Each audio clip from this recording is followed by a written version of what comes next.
Welcome to the spiritual journey from Rumi's Mesnevī, part 1 of 2 on words of wisdom.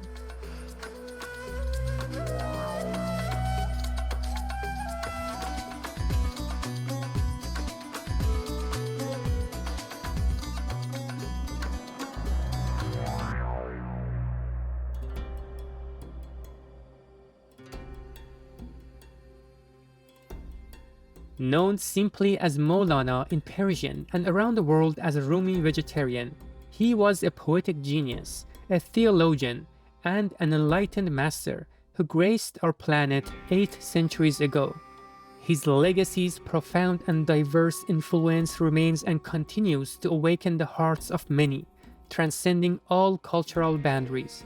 His prolific work has been translated into many languages. The venerated Master Rumi was heir to the rich literary and cultural heritage of Persia, the historical name for what is now Iran. He composed his great mystical poems in Persian. He was born in the city of Balkh, which was part of the Persian Empire and is now located in modern-day Afghanistan. He lived and worked for most of his life under the Seljuk Empire, passing from this world in the city of Konya, which is in present-day Turkey. The Mesnevī is a philosophical and spiritual epic poem by Maulana Jalaluddin Rumi, written in the 13th century. This foundational work of Sufi literature explores profound themes of love, spirituality, and the nature of existence through allegorical storytelling and poetic dialogue. The Mesnevī is a poetic collection of anecdotes and stories derived from the Quran, hadith sources, and everyday tales. The stories illustrate a point and each moral is discussed in detail. The Mesnevī incorporates a variety of Islamic wisdom but primarily emphasizes inward, personal Sufi interpretation. Today, it is an honor to present selections from the Greater Spiritual Warfare in the Mesnevī, translated by Sir James William Redhouse. Here, the venerated Master Rumi expounds on the importance of finding God and our inner self through the story of a Roman ambassador's journey to an enlightened master who helps him open his heart to God. The Greater Spiritual Warfare. We've fought our fight and conquered in our outward strife. Now turn our attention to the inner life. We're done with outer warfare, lesser as it is, and as the Prophet waged greater warfare, his. We put our trust in God. From him we ask for aid. With his assistance, faith can move a mountain state. To rout an armed foe is nothing very fresh. A lion true is he who conquers his own flesh.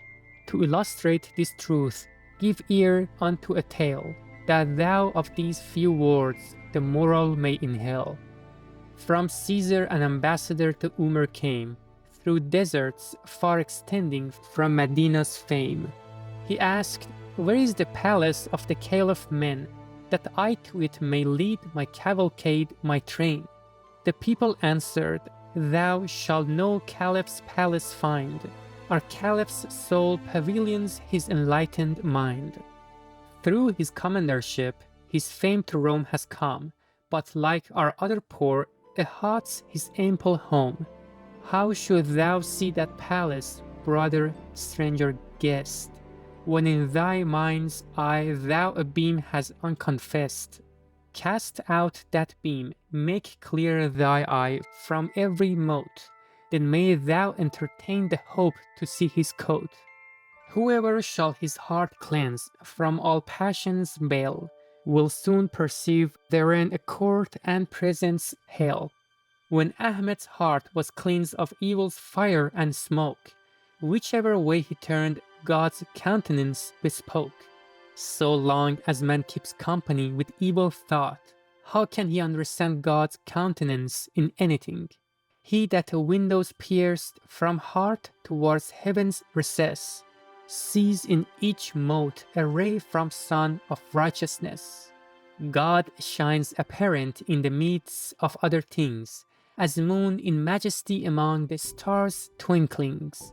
Place thou two fingertips upon thy two eyeballs. What seest thou now of all the world? Darkness befalls. Thou seest it not, but that the world exists, thou shalt trust. Our vices are the fingertips of fleshly lust. Thy fingertips remove instantly as before. Thou look around and see whatever thou wilt explore.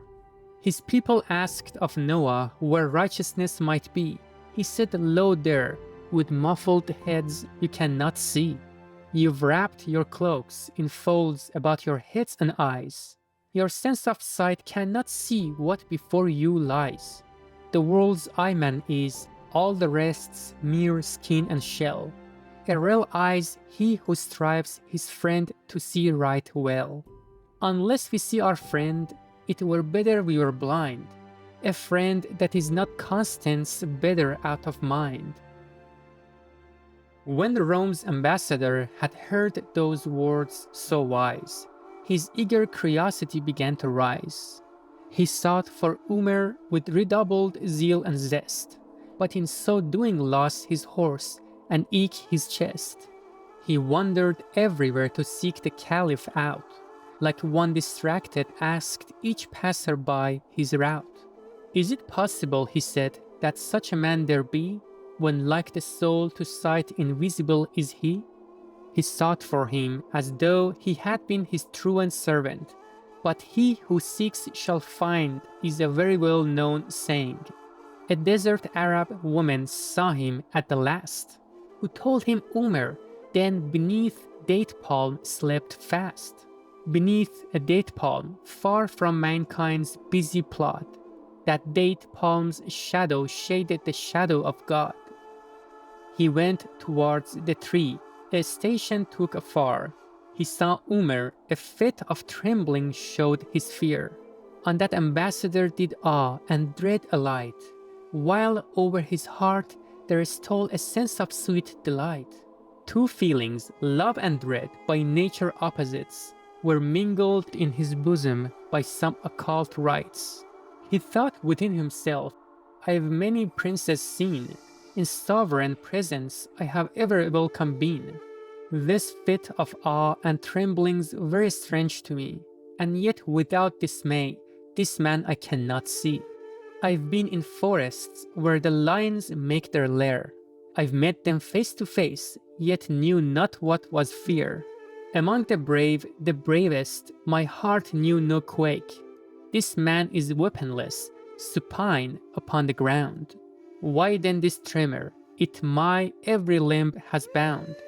A ghostly awe is this, it's not a mortal fear. Most certainly, it's not a dread of this man here. He who fears God has admonition of the Lord. Both men and demons stand in awe of his mere word. Mute he remained in reverential attitude, till Umar woke from his trance of beatitude. Profound obeisance and grave salutation made, as said the Prophet, first salute, then embassade. The Caliph answered, and on thee be peace, draw near. Assured him of protection, bade him put off fear. Fear not, a word of comfort is to trembling soul, a generous tribute it is, when strong with weak condole. Men set at ease the object whom they wish to raise, relieve his heart from palpitation, bid fears cease. But unto one who feels no dread, how say fear not? What lessons didst thou give to one whose lessons got? Let us continue with selections from the Greater Spiritual Warfare in the Mesnevī, translated by Sir James William Redhouse. Here, the venerated Master Rumi expounds on the importance of finding God and our inner self through the story of a Roman ambassador's journey to an enlightened master who helps him open his heart to God. The Greater Spiritual Warfare. So Umar, put at ease, that much perturbed man, and calmed his wavering mind, as noble hearts best can. To him he then addressed some subtle words of sense, set forth the attributes of God, man's best defense, declared the goodness of the Lord to all who trust. In him alone the rank they gain in trance combust. Saint's ecstasy springs from a glimpse of God, his pride, his stations that of intimate, his bridegroom, God is bride. A bride's veiled graces are not seen by groom alone, her unveiled charms solely to him in private shown. In state she first appears before the people all, her veil removed, the groom alone is at her call. In trance are many Gnostic worshippers, I ween. Few gain admission to the presence chamber seen. Umar told all the stations passed through by his soul, its flights, fights, tribulations before it was made whole. He spoke of times when flight of times of no account, of holiness's station glorious to recount. He talked of atmospheres in which his righteous soul had soared to seek fresh conquests of devotion's whole. Its every flight had been beyond the horizon scant, beyond the hope or even desire of aspirant. He found a willing listener in the stranger guest, whose mind was framed to investigate such mysteries list. The teacher was perfection, novice full of zeal. He found his scholar apt of great capacity, so good seed sowed in fertile soil sagacity. The ambassador now asked of true believers, Prince, how can a soul from heaven come down to earth's province? How can so great a bird be cooped up in a cage? He answered, God speaks words of power, most sage, those words addressed to nothings without eyes or ears. Set them in motion like a ferment fruit it bears. Those words no sooner spoken, quick those nothings all, in motion put themselves and reach existence hall. Or he commands these beings creatures of his own, and they return to nothing whence he them had drawn. He speaks unto the flowers, they forthwith burst into bloom. His voice the flint hears, lo, it's a cornelian stone. A spell he laid on matter, spirit it became. By charm from him the sun sprang forth, a lambent flame. If he but whisper words of awe, the sun again is seized with darkness of eclipse, like night amain. What is it, he says, by which the teeming eye of cloud sheds forth its tears as drops from water skin unsowed? The hesitations of each puzzled child of thought arise from some enigma by which God's him caught. On horns of a dilemma is he fixed, poor man. Shall I do this, says he, when its opposite I can? From God too is the power to make selection's choice. Of two solutions, one is taken through inward voice. Would thou be always free from hesitation, fool? Stuff not thy mind's ear tight with doubt's dull cotton wool, that thou may solve the riddles God may set for thee, that thou may understand the fool of mercy free. Then shall thy heart receive his inspiration's gift, a power of speaking from an inward impulse drift. The ear and eye of soul are organs not of sense.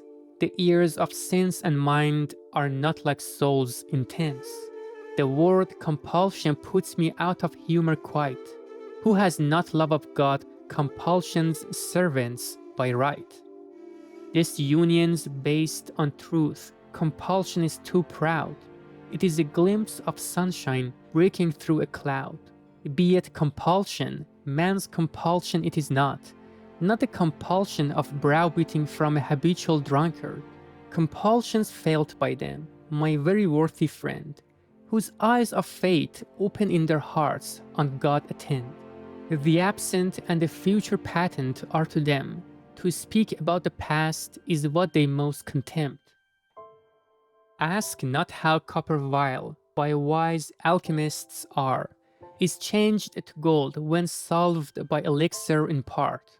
Election and compulsion fancies both in thee, but when by saints they are viewed, God's glory may they be.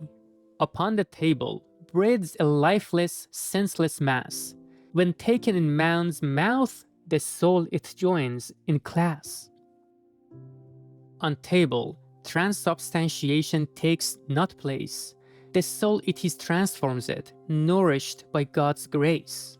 Such is the soul's great power, most perspicacious man, so long as that soul life and power retain can.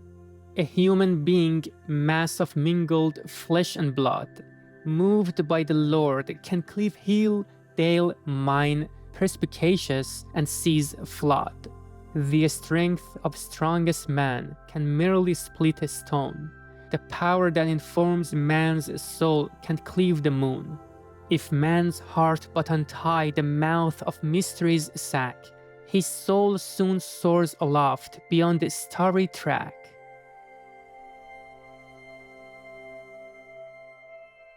For more information, please visit Project Gutenberg, gutenberg.org.